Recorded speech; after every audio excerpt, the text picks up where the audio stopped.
ಪ್ರಿಯವಾದವರೇ, ನಮ್ಮ ತಂದೆಯಾದ ಯೇಸು ಕ್ರಿಸ್ತನ ಮಹೋನ್ನತ ನಾಮದಲ್ಲಿ ನಿಮ್ಮೆಲ್ಲರನ್ನು ವಂದಿಸುತ್ತೇನೆ. ಈ ದಿನದ ದೇವರ ವಾಕ್ಯದ ಭಾಗ ಯೋಹಾನ 15:8 ವಚನ. ನೀವು ಬಹಳ ಫಲ ಕೊಡುವುದರಿಂದಲೇ ನನ್ನ ತಂದೆಗೆ ಮಹಿಮೆಯುಂಟಾಗುವುದು ಮತ್ತು ನನ್ನ ಶಿಷ್ಯರಾಗುವಿರಿ. ಪ್ರಿಯರೇ, ನೀವು ದೇವರ ದೃಷ್ಟಿಯಲ್ಲಿ ಅಮೂಲ್ಯರಾಗಿರುವಾಗ ನೀವು ಶ್ರೇಷ್ಠವಾದ ಫಲಗಳನ್ನು ನೀಡುವಂತೆ ಕರ್ತನು ನಿಮಗೆ ಸಹಾಯ ಮಾಡುತ್ತಾನೆ. ಫಲಭರಿತ ಜೀವನವು ದೇವರಿಗೆ ಸಂತೋಷವನ್ನು ತರುತ್ತದೆ ಮತ್ತು ನಿಮ್ಮ ಮೂಲಕ ಇತರರಿಗೂ ಪ್ರಯೋಜನವಾಗಿರುತ್ತದೆ.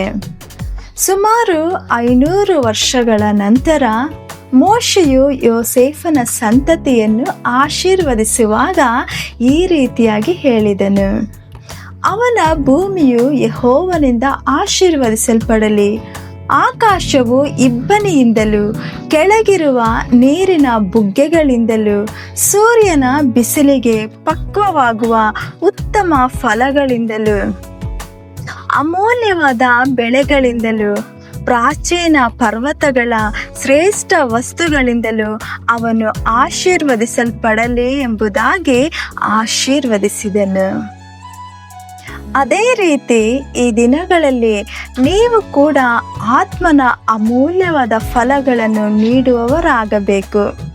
ಪವಿತ್ರಾತ್ಮನ ಫಲಗಳು ಯಾವುವೆಂದರೆ ಪ್ರೀತಿ, ಸಂತೋಷ, ಸಮಾಧಾನ, ದೀರ್ಘಶಾಂತಿ, ದಯೆ, ಪರೋಪಕಾರ, ನಂಬಿಕೆ, ಸಾತ್ವಿಕತ್ವ.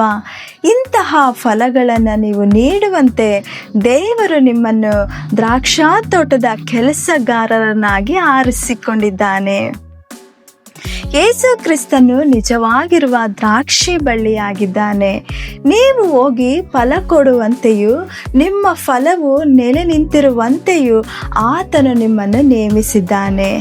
ಹಾಗಾಗಿ ನೀವು ಈ ಲೋಕಕ್ಕೆ ಪ್ರಯೋಜನವುಳ್ಳವರಾಗಿರಬೇಕು. ನಿಮ್ಮ ಮೂಲಕ ತಂದೆಗೆ ಮಹಿಮೆ ಉಂಟಾಗುವಂತೆ ಈ ಲೋಕದಲ್ಲಿ ನೀವು ಬಾಳಿ ಬದುಕಬೇಕು. ಹಾಗಾಗುವಂತೆ ದೇವರು ತಾನೇ ನಿಮ್ಮೆಲ್ಲರನ್ನು ಆಶೀರ್ವದಿಸಿ ಬಲಪಡಿಸಿ ನಡೆಸಲಿ. ಆಮೇನ್. God bless you.